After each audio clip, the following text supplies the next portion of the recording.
எங்களுக்கு உரிமையான பொருளை நாங்க திரும்ப கேட்கிறோம். இதுல என்ன தப்பு இருக்கு? உரிமையை கேட்டாலும் உடமைய கேட்டாலும் மன்னர் முன்னாடி மக்கள் மரியாதை செலுத்தணுங்கிறது உனக்கு தெரியாது? பீமா, ஆணவம் பிடிச்ச உனக்கு என்ன மரியாதை கொடுக்கறதுன்னு நான் காட்டுறேன். அக்கிரமக்காரன். நிறுத்து பீமா. பிரமாதம். உன் தம்பிங்க உன் வார்த்தைக்கு இவ்வளவு மரியாதை கொடுக்கறாங்க. அத நினைச்சா உண்மையிலேயே எனக்கு ரொம்ப ஆச்சரியமா இருக்கு யுதிஷ்டிரா. நாங்க இங்க உன் கூட சண்டை போடுறதுக்காக வரல துரியோதனா. கொடுத்த வாக்குப்படி உனக்கு பட்ட கடனை அடைச்சிட்டோம். எங்க ராஜ்யத்துல இருந்து 12 வருஷம் வெளியே இருந்துட்டோம். 13வது வருஷம் உன்னோட ஒற்றர்கள் கண்ணில் படாம மறைஞ்சு வாழ்ந்துட்டோம்.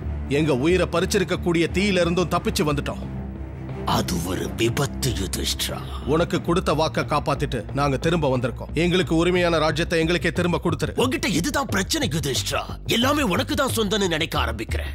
என் வாழ்க்கையோட பெரும் பகுதி பாண்டவர்களுடைய பலத்தையும் பராக்கிரமத்தையும் கேட்டே சலிச்சு போச்சு. மக்கள் உனக்காக எதை வேணும்னாலும் செய்வாங்களாமே.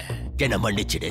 உனக்கு இப்ப நான் ஒரு சோகமான செய்தியை சொல்ல போறேன். நீங்க வனவாசத்துல இருந்த போதும் சரி, இப்பவும் சரி, மக்கள் உங்களை பத்தி கவலைப்படல. இந்த ராஜ்யத்தோட உண்மையான மன்னர் யாருன்னு இந்த மக்களுக்கு தெரியும் துரியோதனா. அதை உனக்கு நிரூபிச்சு காட்ட வேண்டிய அவசியம் இல்ல. என்ன தைரியம் உனக்கு? வீண் வாதம் வேண்டாம் சகோதரா. எங்க மேல எதுக்காக நீ இவ்வளவு வெறுப்பு காட்டுறன்னு எனக்கு புரியவே இல்ல. நாம எல்லாரும் நண்பர்களா, சந்தோஷமா, ஒன்னா பாலைவனத்துல வில்வித்த கத்துக்கிட்டதா அதுக்குள்ள நீ மறந்துட்டியா? பிரகிருதி குறிப்புகளை வகுப்புல ஒன்னா கத்துக்கிட்டோமே, அத மறந்துட்டியா? பீமனோட சேர்ந்து நாகக்கோட்டையில போர் புரிஞ்சு ஜெயிச்சோமே, அத மறந்துட்டியா? இன்னைக்கும் நம்மளோட வீரத்தை அவங்க புகழ் பாடிக்கிட்டு இருக்காங்க. நாம நண்பர்களா இருந்த நாட்களை நீ வேணா மறக்கலாம், ஆனா நான் இன்னும் மறக்கல. நான் மறக்கவும் இல்ல, மாறவும் இல்ல.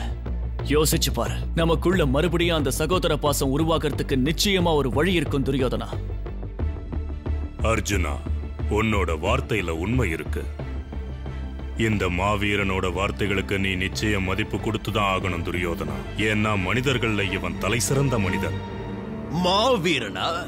மனிதர்களுக்குள்ள தலை சிறந்தவனா? மன்னிச்சிருக்க தாத்தா, என்ன பொறுத்த வரைக்கும் மாவீரர்கள் தங்களுக்கு வேண்டியதை போரிட்டு பெறுவாங்களே தவிர இப்படி பிச்சை எடுக்க மாட்டாங்க. இப்ப நீ சொல்லு மாவீரனே, மக்கள் உன்னை பத்தி சொல்றது உண்மையா? நிஜத்துல காட்டுல என்ன நடந்தது? மக்கள் பேச்சு என் காதலையும் விழுந்தது. வீண் வாதம் போதும் சகோதரா. எங்களை போரிட்டு ஜெயிக்க முடியாதுன்னு உனக்கு நல்லாவே தெரியும். நீ அமைதியா இந்த பிரச்சனையை தீர்க்க ஒரு வாய்ப்பளிக்கிற. என்ன தைரியம் இருந்தா நீ எனக்கு வாய்ப்பளிக்கிறதா சொல்லுவ? காட்டிலையும் மேட்டிலையும் சுத்திக்கிட்டு இருந்ததால எனக்கு பக்கபலமா யார் இருக்காங்கிறத நீ மறந்துட்டியா? துரோணாச்சாரியா, உன்னுடைய முன்னாள் குரு, மூவுலகத்திலேயே சிறந்த போர் தந்திரசாலி, நொடி பொழுதுல உங்களை அழிக்க கூடியவர். கர்ணன், உங்களால் அவமானப்படுத்தப்பட்டவன்.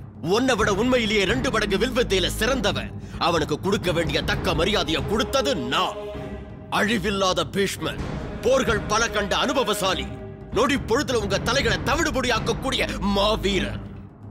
மன்னனை எதிர்த்த குற்றத்துக்காக உனக்கு மரண தண்டனை கொடுக்க முடியும் என்னால. எப்ப நீ இவ்வளவு தூரம் பேசிட்டியோ எங்களுக்கும் ஒரே ஒரு வழிதான் இருக்கு துரியோதனா. இந்த சபையில நிறைஞ்சிருக்கிற மாமன்னர்கள் சாட்சியா இன்னும் 30 நாளைக்குள்ள எங்களோட போரிட உன்னை குருக்ஷேத்திரத்துக்கு அழைக்கிறேன். உன் சவாலை ஏத்துக்கிறேன் யுதிஷ்டிரா, அத நான் வரவேற்கிறேன். நீங்க கிளம்புறதுக்கு முன்னால ஒரு சின்ன பரிசு.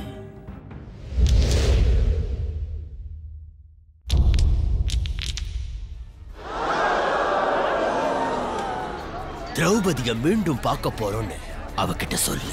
என்ன தைரியம் இருந்தா எங்க முன்னாடி இப்படி பேசுவேன்? உன்ன பீமனுக்கு மரியாதையை கத்துக்கொடு யுதிஷ்டிரா.